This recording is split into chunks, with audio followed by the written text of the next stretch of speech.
What is up, everybody? Welcome back to this week's edition of the Touchline Talk Show.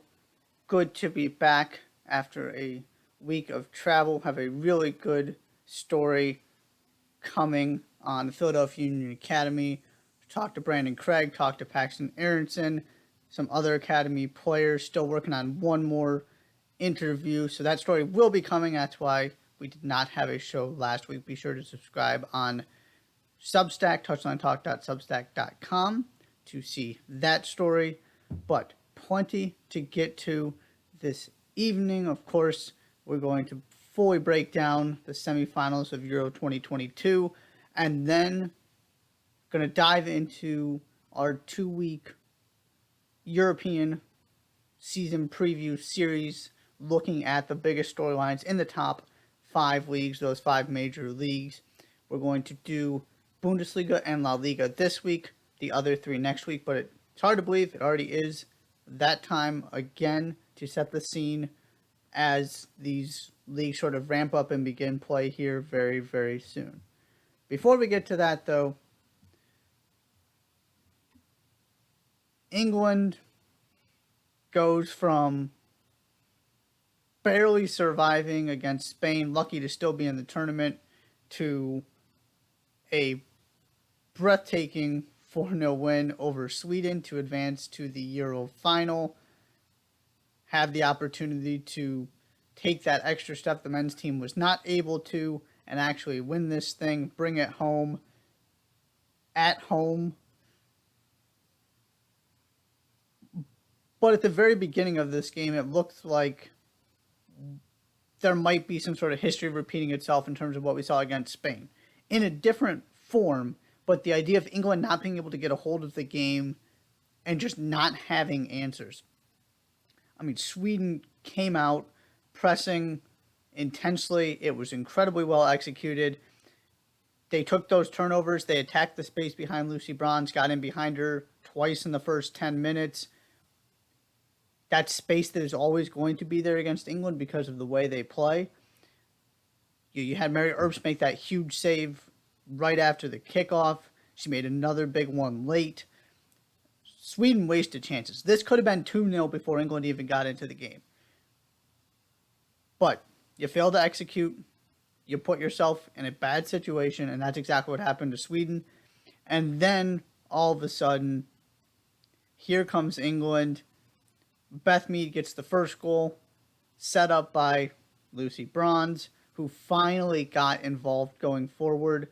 It's been a rough tournament for her. She was so good at that 2019 World Cup. And just the pressing, trying to build up, build the play through her, it just hasn't worked. And so England finally sort of solved this by getting a little more central with their build-up and letting Lucy Bronze do what she does best, which is join that attack in the final third, support the attack, create part of that attack in the final third. And this was the game where finally it came together for her.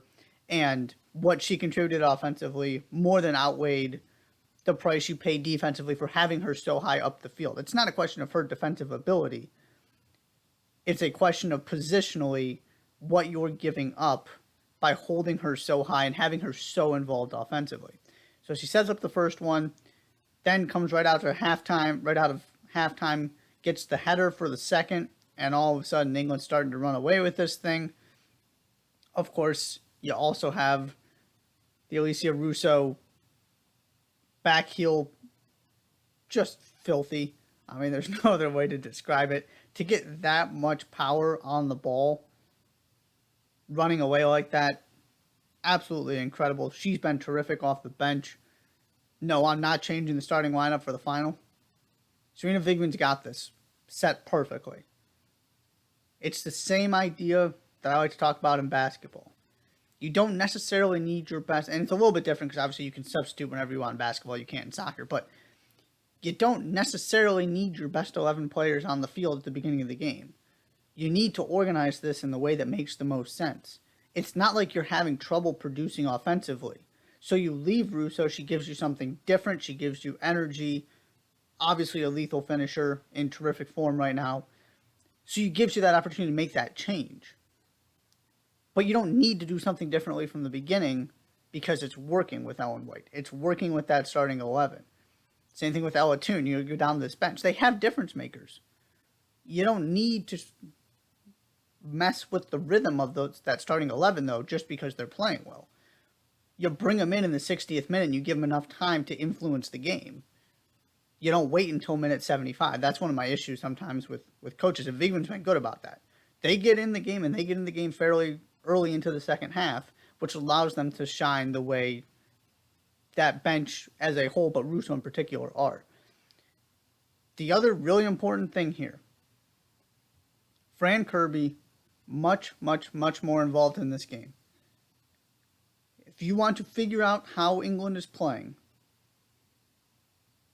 the question you ask yourself is, how involved is Fran Kirby? What kind of impact is she making on the game?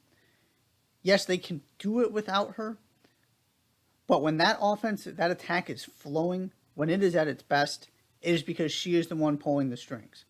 Lauren Hemp hasn't had a particularly memorable tournament. You're looking at her heading in as kind of a potential breakout candidate in the sense that she announces herself as one of the premier players in this tournament. That hasn't really happened. Of course, Beth Mead has been fantastic. But when it really works and it flows, that's because Fran Kirby's involved. And when it wasn't working against Spain, and even going back to the Austria game, you weren't hearing Fran Kirby's name a lot. That is how you know how well England is playing. What is Fran Kirby doing? How much of an impact is she making? How much is her name getting called? And from a Sweden perspective, and sort of as an opponent of England, this is what happens when you try to play with this team and you don't take your chances and you lose your ability to press after 20, 30 minutes.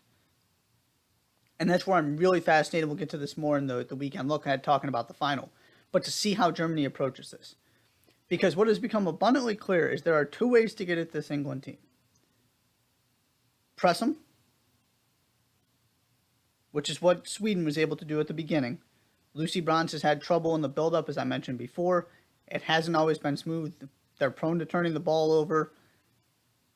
They struggle to sort of get a hold if you continue to press them, which is, again, a lot to ask physically to do that for 90 minutes. But that is one way to get at them.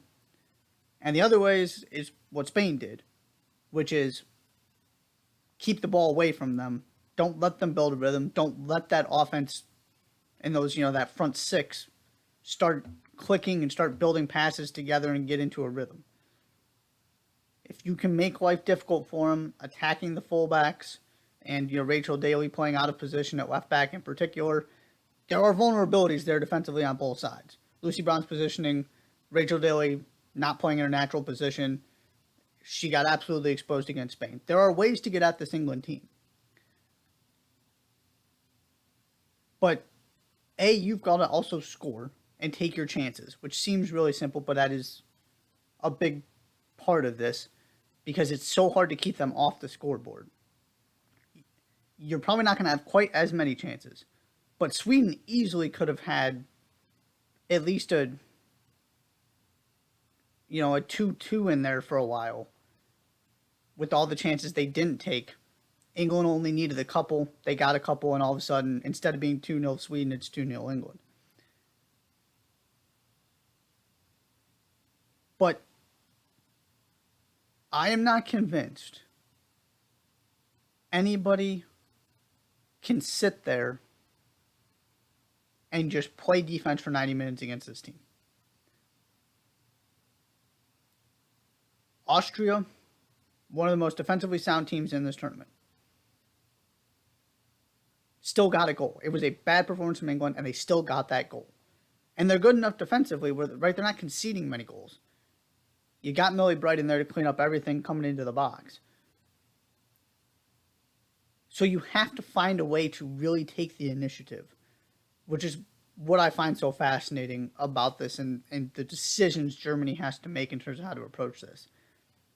If you play a game on England's terms, I don't see a way to beat them of any of these European teams. The U.S. might be able to, but that's for the World Cup next summer. And also, so I mentioned Germany, want to talk about this a little bit as well. Germany get by France. There was not a lot to write home about at the beginning of this game. It was two teams kind of bunkered in, very much trying not to make mistakes, not to give anything cheap away. Two well-organized teams defensively. And then the floodgates kind of opened. France doesn't get pressure on the ball, and Alex Popp scores a goal that just gets better every time you watch it. And both of her goals were just pure poacher finishes. The first one, the cross comes in, she cuts across and stabs it with her left foot, somehow manages to keep it under control and get enough power on it to do what needs to be done, but also not flying it over the net, and also not sort of whiffing on the contact, because at that angle, in that position, you need to hit the ball cleanly and connect really well with it. It was a phenomenal finish, kind of out of nothing. And then right after that, Cadizzo Diani fires a rocket, again out of nothing, that bounces off the post, off Merle Fromm's, and into the net. And so you go into halftime. It looked like it was going to be 0-0, and all of a sudden it's 1-1. And then it's Popp again to get the game winner.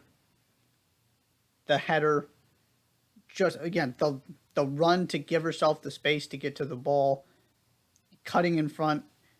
She's so difficult to mark, and it's beautiful to watch. It's a striker in the form of her life. She has been brilliant in this tournament. Her and Beth Mead now have a chance to play each other to see who's going to be the leading scorer in this tournament. It wasn't the best performance in the world by Germany, and it was really about Popp because they didn't create all that much. And France had opportunities in the second half once Popp put Germany ahead for a second time, and it was 2-1. There are ways to get at this Germany team, as good as they have been defensively. And so this sets up, A, what the final should be, and B, just a fascinating tactical debate in my mind, and just how do you approach this? How are these teams going to handle this? Because they have been the best two teams in the tournament. Both have shown vulnerabilities, and you've seen how to get at them, where their weaknesses are, particularly on the England side, as I laid out. And so, does Germany actually have enough to hang with England? This is the question since the tournament started. And especially after England did what they did to Norway. This is the question everybody wanted answered. We're going to get an answer. The best two teams are in the final. That doesn't often happen. Let's take a moment to actually appreciate that. We're going to get the game this tournament deserves. Should be phenomenal. So there is England, Germany for Euro 2022.